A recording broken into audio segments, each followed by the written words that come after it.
remember him being thoughts of him being a minister? No. I would have never thought that Darin at the time would be a minister, but I do recall parts of his journey where, you know, he become more aware of himself and seeking a little more than the traditional. Growing up, no, I didn't see it at all. I thought Darin would be a sports broadcaster. That's what I really thought he was going to wind up doing, being sports broadcasting because of his voice and everything else. And because he was really into sports, he was into broadcasting, went to broadcasting school. I was too little to remember my father actually making a transition to becoming a minister, because as far as I'm concerned, like, he always was going off and speaking and talking somewhere. I've always known my dad as Minister Djehuty all my life. I've just grown up knowing him as that. As soon as I was able to understand the fact that he was Minister Djehuty, it was just natural to me. For those of you who know Darin or Djehuty, he kind of thought he was related to Eddie Murphy. So he thought he was Eddie Murphy Jr. For him to come out one day and tell me, you know, I think this is what I want to do, I kind of thought it would pass, honestly. But as time went on, and I realized, okay, he might be serious with this thing. In retrospect, yes, there was a progression there, but my first reaction to that question would be no.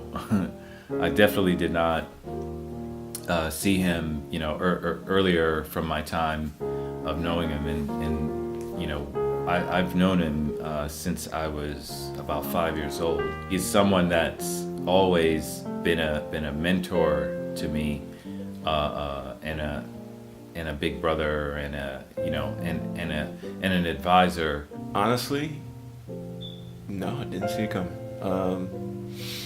But I think there was always that passion to help people, that drive, that it was just natural for him. When he became a minister, shoot, I was a part of the journey. We lived together, we prayed together, we cried together on a lot of occasions. And I remember when he went off with that divine and came to that divine thought. I think in 1993, 94, when I was going through a spiritual shift, I was living in California. Darin and I used to talk constantly on the phone, and I started seeing a spiritual shift in him.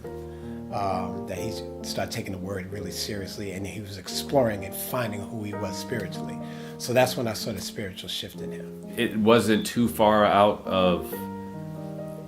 of step with him, but it was somewhat surprising, because I knew that, you know, he had been more active in the church and spiritually, but then there was a period of time where, you know, we didn't live in the same place for a few years, and so I just knew that he was, you know, the 2 years or 3 years it took to get ordained. I just knew that it was happening. So to me, it kind of happened overnight. I do remember specifically when we moved back from California, we started going to Hillside Chapel and Truth Center, and I just remember being in Youth of Truth. And my father would come to speak sometimes, and I just remember, like, the kids in the Youth of Truth, they would always be so excited to see my dad. Like, I always knew my dad was cool, but to see other kids be, like, excited to hear my dad speak it's pretty cool. I feel like when I heard people calling him Minister Djehuty, I would sometimes be kind of confused at a young age, understanding the fact that was his name under his spiritual standpoint. But I later realized that he had two different names that he went by, one being his more spiritual name and one being the name that he was given when he was born, but I never really thought anything bad of it. I mean, you know, I'm still a little Darin to most. I mean, it's just, I mean, it's weird because even as a minister, I have female friends that the other day, one of them said he was fine. Hey, what are you doing? But, you know, he's still the same person, just more spiritually minded and, you know, grounded in truth. I loved it. It's just like Saul was changed to Paul. because there was new. So you call yourself as you see it. You know, if I see myself as beautiful, I'm gonna call myself beautiful. So if he sees himself as a servant of God, he should call himself that. So I'm all for it. I do slip and call him Darin all the time, or Donna. It was weird for me because I felt like my family members, they were like, some of them were like, okay, we'll call you Djehuty, but then like some people, now I'm still calling you Darin. Like certain people are just like, I'm definitely going to be calling you Darin. They're not changing it. But for me, it was just, he's still my dad. That was new. But again, with the meaning of what Djehuty is, then although most people, half the people even now can't pronounce it or say the name, but when you know what the true meaning of Djehuty is, then that embodies who Darin is. Whenever you choose a spiritual name and it's guided by spirit, then I'm all for it. Being a messenger of God, I mean, I think we are messengers of God. He was just bold enough to make that his name and his way of life. So that's powerful. I don't remember specifically the transition. I knew, but I do remember having a conversation with him when he was contemplating the name Djehuty, and I remember hearing it and laughing at him at first, and he said it's not funny, but he admitted it that it did sound funny, but when I knew that he was serious, it wasn't too hard for me to wrap my head around, because at that point I already knew he was in school and that he was thinking about the name change. And then when I came from California to Atlanta, everyone was just calling him that. We left Hillside Chapel, and I think he had made an announcement that he would, at that point, be known as Minister Djehuty. So that was the start of it. My initial thoughts, really, I didn't want him to leave because he was doing such a great job there at Hillside. It was very challenging for him. And when he came to that conclusion that he wanted to, and the energy that was there, it was just something to just push you to do something greater than your expectations or what you expect. And I admired him. Honestly, at the time, because I was so little, I was thinking I'm going to have to leave my friends, because this is me. We just moved back from California, and I only had friends at Hillside. But I realized most of the people that I was really close with, the Quist family, my family, those were the people who ended up coming along with us, so it wasn't that big. But like now, me at 22, looking back at when he did that, I'm like, that was a brave move for my dad to be able to come from a place that was already well established and decide that he wanted to follow that vision that God had gave him. For me, that is very inspirational. When I found out my dad left Hillside, he went to A. Phillip, and it was like a commute because I was so used to going to Hillside every day on a Sunday service.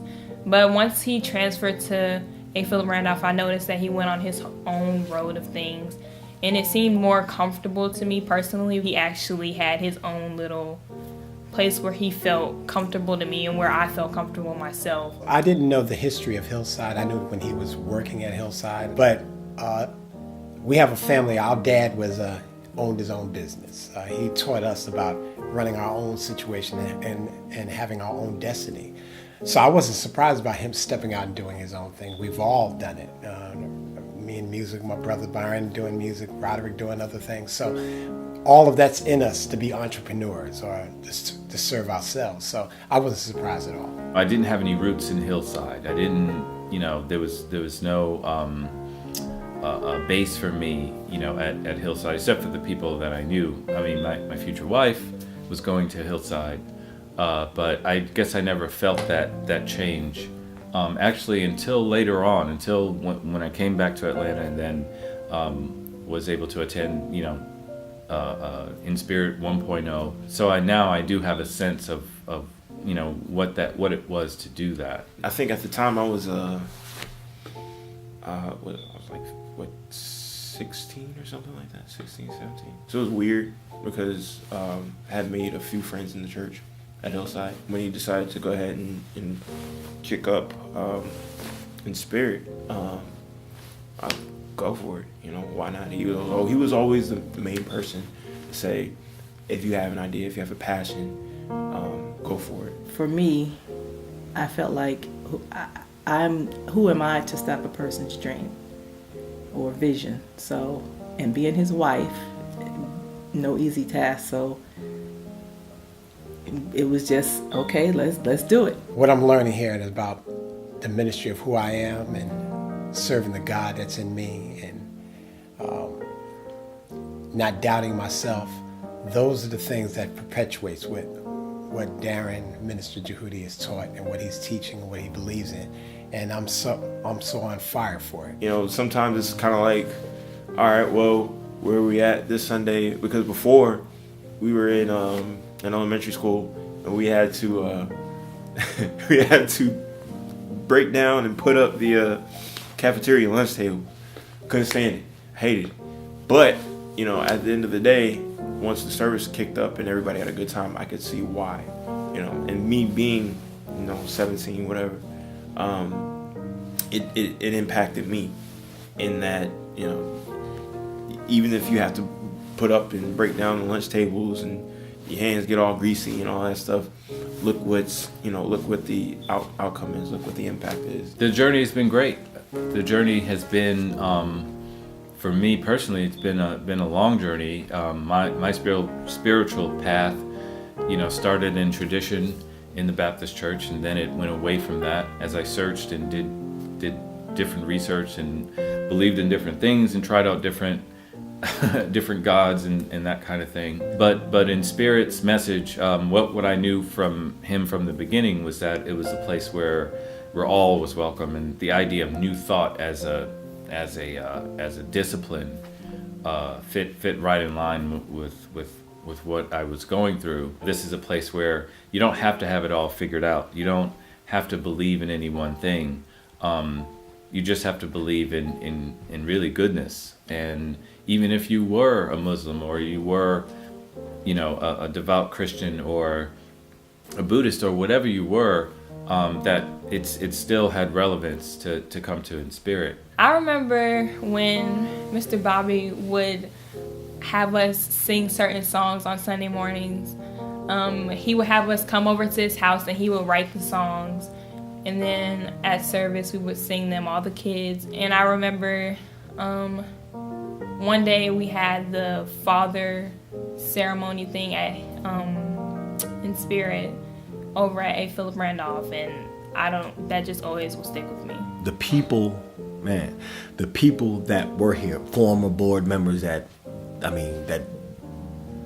may worship somewhere else, and some that we may stay in contact with or may not. Those people, because where InSpirit is today has a lot to do with all of the people that were part of the initial growth of InSpirit. Plenty of times he wanted to throw in the towel, and he did at one point. And I, behind the scenes, me seeing that, the things that my father had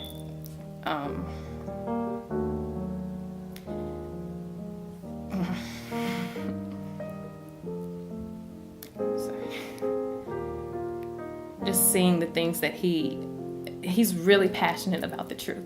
He's really passionate about InSpirit, but he's really passionate about the word getting out. And you see how small InSpirit is, and everybody, when they leave, they do get a message that they can take with them and practice and put into their own life. And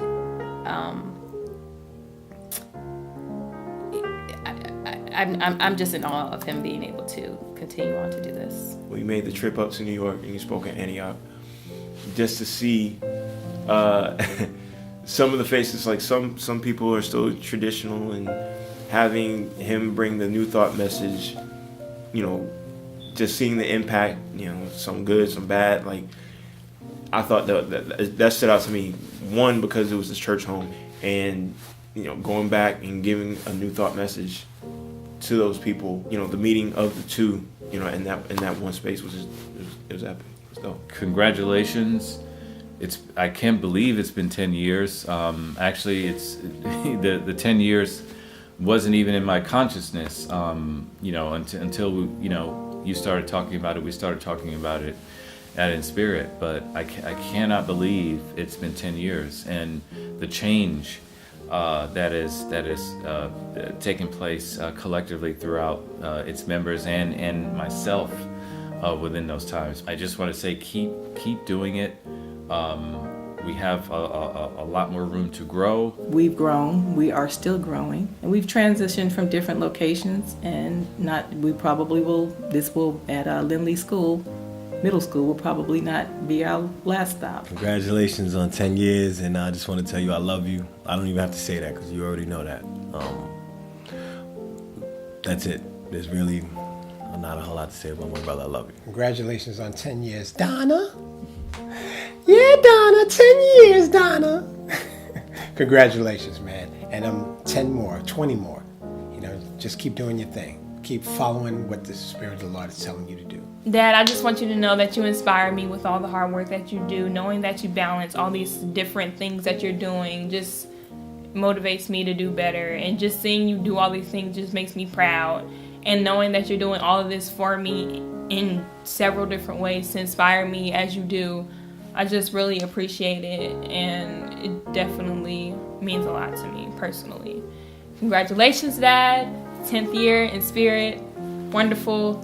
Yes, continuation is key. Dad, Minister Djehuty, I see you within these next 10 years. We've had plenty of conversations, and you haven't told me all of the plans that you plan on doing, but I have some plans as well, and I'm still going to continue to help you reach your vision. We only seen a little bit of what I know that it can be, and I'm ready to take on another 10 years and help you manifest what you have in your heart to do. So thank you. Congratulations. Love you.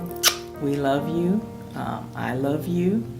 And we're proud to know that with the vision that God has given you, you were strong enough to step out and on faith and start this ministry. Know that we got your back. I got your back. And we love you. Pop, love you. You know, Road Dog, congratulations on 10 years. Huge milestone. Keep going. Keep pushing. 10 years in the making, man. A lot of people can say that, you know, they've been at something for 10 years. And they've influenced people at that. And, you know, they've grown spiritually in the process, helping other people grow spiritually in the process. I know I have. I want to say thank you. I love you, and go Cowboys.